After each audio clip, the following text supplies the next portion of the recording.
Hi friends, you are watching Learn with Joy with CN Patil YouTube channel and I welcome you in my YouTube channel. Today we are going to start 1.6 of 12th standard 12th English Into the Wild. It is divided into 5 parts and today we are going to learn first part of Into the Wild. आजपर्यंत आपण 12वीच्या syllabus वरील सगळ्याच lesson, poem, writing skill आणि नॉव्हेलच्या भागावर video बनवलेले आहेत. हा शेवटचा पार्ट आपण आता पाहतो आहोत. त्याच्यातला part first into the wild.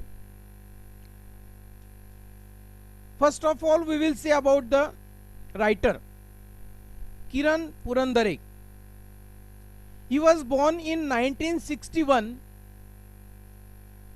After BCom, he studied environmental studies at Jordan Hill College of Education in Scotland. विद्यार्थी मित्रांनो, इंटू द वाइल्ड या लेसन मध्ये काय दिलेलं आहे? आपण याच्यामध्ये जंगलाची सफारी तर करणार आहोतच.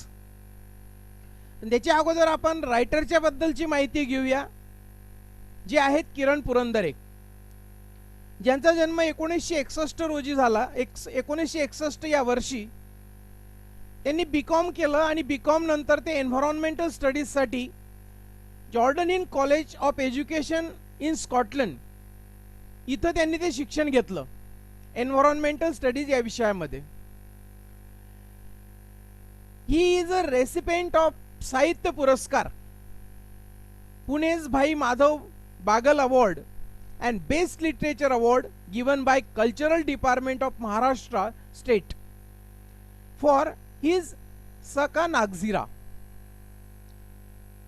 त्यांना साहित्य अकॅडमी अवॉर्ड हा सुद्धा मिळालेला आहे. पुण्यातला भाई माधव बागल हा पुरस्कार सुद्धा मिळालेला आहे.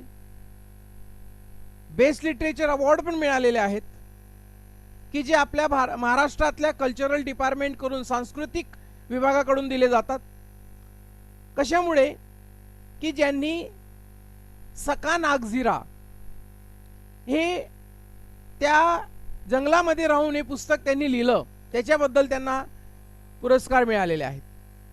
He spent 400 days inside Nagzira and nearby forest like Pidzeri areas and wrote this award-winning book. This expert has been taken the same. त्यांनी जवळपास 400 दिवस, more than 1 year, एका वर्षापेक्षा जास्त, साधारणतः 13 महिने त्यांनी या नागझिरा आणि त्याच्या जवळपासच्या पिटझरी वगैरे या फॉरेस्ट मध्ये घालवलेत. आणि त्यावेळेस त्यांनी हे winning book, award winning book जो आहे सका नागझिरा, ते तिथं त्यांनी लिहिलं. आणि म्हटलंय की दिस एक्झर्प्ट, की हा जो काही 1.6 इंटू द वाइल्ड इथं जो काही पॅसेज घेतलेला आहे, जेवढा पार्ट घेतलेला आहे, तो या पुस्तकामधून घेतला आहे, सका नागझिरा याच्यामधून. He is a wildlife expert, a bird watcher, a writer, and honorary wildlife warden in Maharashtra. आता यांना वाइल्डलाइफ एक्सपर्ट पण आहेत, पक्षी निरीक्षण करणारे सुद्धा आहेत, आणि यांचा जो काही सन्मान आहे तो महाराष्ट्र शासनाने यांच्या कार्याबद्दल केलेला आहे. He is also the founder of Nisarg Ved organization which works for nature conservation and community work around Nagzira, Navegon, a tiger reserve in Bhandara and Gondia district. हे जे काही आहेत यांनी निसर्ग वेद फाउंडेशन पण स्थापन केली. त्याच्यानंतर नेचर कॉन्झर्वेशन, निसर्गाचं कशा पद्धतीने निसर्गाला आपण वाचवायचं याच्यात खूप काम केलं यांनी.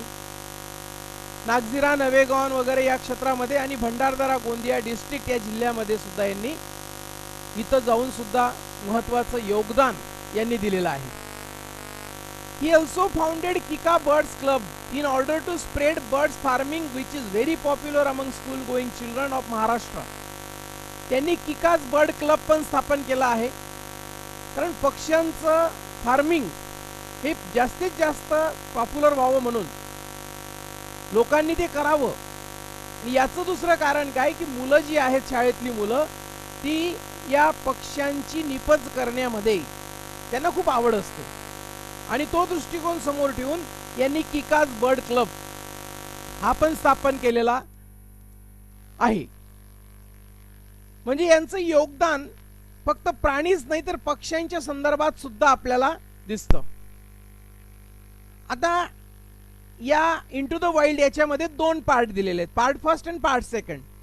So what is given in the part first and what is given in the part second we will see. In the part first, as the name suggests, the excerpt is an amazing experience of the writer where Kiran Purandare, the solitary traveler, is completely lost in the jungles of Umbarzara. हा व्यक्ती किरण पुरंदरे यांना त्या 400 दिवसामध्ये जो अनुभव आलेला आहे त्याच्यातला एक भाग, त्याच्यातला एक पार्ट यांनी इथं स्पष्ट केलेला आहे आपल्या या पार्ट फर्स्ट मध्ये, की जे जंगल्स ऑफ उंबरझरा, उंबरझराच्या जंगलामध्ये यांना कोणते अनुभव आले. ते सॉलिटरी ट्रॅव्हलर होते, कोणी नव्हते त्यांच्या सोबत. विशेष म्हणजे त्यांची बायको, मुलं ही सुद्धा नव्हती. 1 वर्ष हे या जंगलामध्ये होते. खूप कठीण परिस्थिती होती. फोन सुद्धा करण्यासाठी साकोली गाव आहे जवळपास, तिथं जावं लागायचं आणि तिथून फोन कधीतरी ते करायचे. He narrates how he lost his way at the fall of dusk and terrifying turmoil he underwent thereafter. Shouting for help would literally mean crying in the wilderness. त्यांनी त्यांचा एक अनुभव व्यक्त केलेला आहे की अंधार पडला, सूर्यास्त झाला आणि त्यावेळेस ते एकाकी जंगलामध्ये भीती वाटायला लागली, घाबरलेत. अक्षरशः त्यांनी हेल्प हेल्प अशा प्रकारच्या आरोड्या मारायचं ठरवलं, पण आरोड्या जरी मारल्या तरी ऐकू जाईल कोणाला हा मोठा प्रश्न त्यांच्या समोर होता. कारण त्या जंगलामध्ये ते आणि फक्त प्राणी एवढेच होते.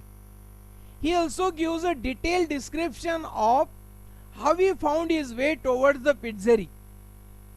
तिथं जवळच पिटझरी अजून एक जंगल आहे, तर तिथं ते कसे गेलेत, कसा त्यांना तिथं जाण्याचा मार्ग सापडला, कोणत्या अडचणीतून ते तिथं पोहोचलेत,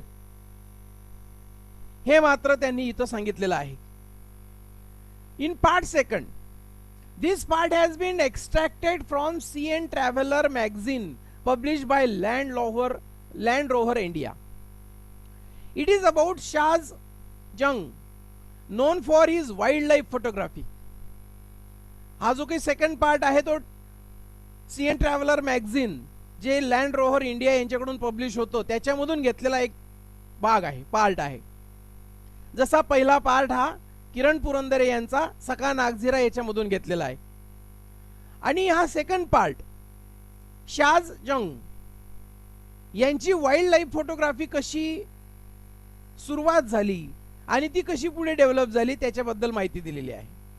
it briefs us about his entry into the world of wild life photography, the insights that he received during this journey regarding the loss of habitat of those heroes of the jungle and the genuine effort that he took by establishing BCRTI.